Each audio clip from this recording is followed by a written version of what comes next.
ताकि हमारे परिवार के लायक तो कम से कम अनाज निकल ही आए। पर पिछले साल तो खूब बारिश हुई थी। हाँ राधिका, तब इतनी बारिश हुई थी कि आधी फसल गल गई थी। खेती किसानी की यही समस्या है, बारिश कम हो तो दिक्कत और ज्यादा हो जाए तो दिक्कत। भगवान जाने क्या होगा आगे। मोना की शादी भी तो करनी है और जब पैसे ही नहीं जुड़ेंगे तो फिर कैसे होगा सब। भरोसा रखो गंगा, सब ठीक हो जाएगा। अपने परिवार को परेशान देख राधिका भी दुखी हो गई। वो अब अपने परिवार की मदद करने के बारे में सोचने लगी और फिर, पापा एक बात कहनी थी आपसे। हाँ बेटा बोलना, क्या बात है? मोना की शादी के लिए कितने पैसे चाहिए आपको? क्यों, ऐसे क्यों पूछ रही है बेटी? बताइए ना पहले। कम से कम 5 लाख तो होने ही चाहिए। 3 के आसपास तो जमा है बैंक में, लेकिन 2 लाख का इंतजाम कैसे होगा पता नहीं। मेरे पास एक उपाय है, अगर आप लोगों को ठीक लगे तो। हाँ हाँ बोलो ना राधिका। देखिए, आजकल ना ये शहर वालों को फार्म हाउस वेडिंग और फार्म हाउस पार्टी का बड़ा चस्का है। हमारा खेत हाईवे से लगा हुआ है, दिल्ली भी दूर नहीं है, तो बस हमें हाईवे से खेत तक का रास्ता ठीक करना है, लकड़ी से खेत की बाउंड्री करनी है और कुछ चारपाइयां और सजावट का काम करना है और एक अच्छा सा नाम सोचकर एक बोर्ड लगाना है। बेटा मुझे तेरी बात कुछ कुछ समझ में आ रही है, इस सब के लिए पैसे कहाँ से आएंगे? वो 3 लाख रुपए हमारे काम आएंगे और अगर धंधा चल निकला तो मोना की शादी हम धूमधाम से करेंगे। मुझे भी ये आइडिया बढ़िया लग रहा है। अगले ही दिन से पूरा परिवार राधिका के कहने पर काम में जुट गया।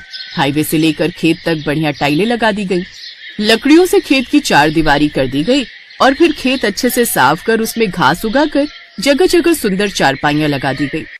फिर खेत के बीचों बीच एक सुंदर और बड़ी सी खुली झोपड़ी बनाई गई। पूरे परिवार ने जमकर मेहनत की। फिर अगले ही दिन, हेलो, मेरा नाम राहुल है, मैं दिल्ली से आया हूँ। ये रिजॉर्ट पहली बार देखा, क्या परसों शाम के लिए स्पेस अवेलेबल है? हाँ हाँ जी बिल्कुल। क्या फंक्शन है? मेरे बेटे का बर्थडे है, केटरिंग मैं खुद देख लूंगा, बस मुझे ये जगह अच्छी लगी। मेरा बजट 20,000 का है, बोलिए आपको चलेगा? जी हाँ बिल्कुल। थैंक यू सो मच, ये लीजिए 10,000 रुपए एडवांस। राधिका का प्लान काम कर रहा था। 2 दिन बाद राहुल ने अपने बच्चे का बर्थडे खूब अच्छे से मनाया।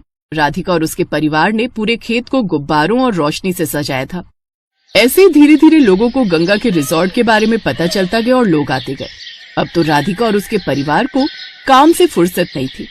फिर ठीक 2 साल बाद, भैया खाना जल्दी लगाओ, बारात आने वाली है। जी मैडम, अभी लगाता हूँ।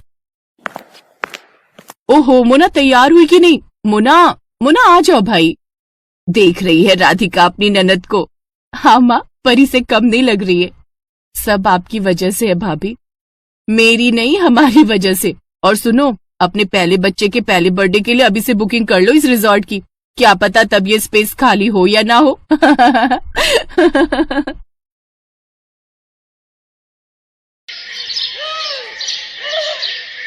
विदाई के वक्त सिमरन अपने पिता से लिपट कर खूब रोती है।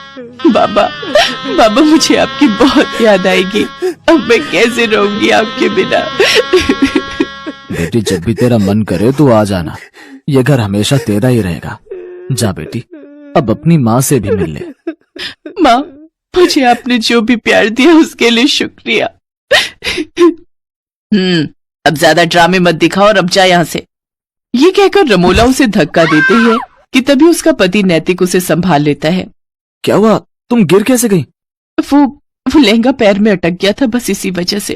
फिर सिमरन अपने मन में सोचती है, अच्छा हुआ माँ को धक्का देते हुए किसी ने नहीं देखा। मैं हमेशा माँ के प्यार के लिए तरसती रही, लेकिन उन्होंने मुझे कभी प्यार नहीं दिया। फिर सिमरन ब्याह कर घर आ जाती है। उसकी सास ने उसके स्वागत में गुलाब के फूल बिछाए होते हैं। साथ ही वो बड़े प्यार से उनकी आरती उतारती है और गिफ्ट में उसे सोने का हार देती है। ये ले मेरी प्यारी बहू, तेरा सगुन। बहू, अब से ये घर तेरा है और हम सब भी। तुझे कुछ भी चाहिए होगा या किसी काम में मदद चाहिए हो तो हमें कहना।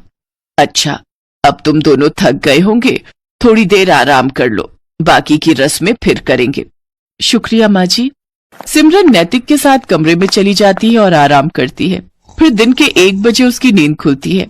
ओह गॉड, कितनी देर हो गई, मेरी पहली रसोई की रस्म भी अभी बाकी थी। माँ जी तो बहुत गुस्सा करेंगी। सिमरन जल्दी से बाथरूम की तरफ जाती है, लेकिन बाथरूम से नहाकर निकल रहा नैतिक सिमरन से टकरा जाता है और सिमरन फिर गिरने वाली थी कि तभी वो उसे संभाल लेता है।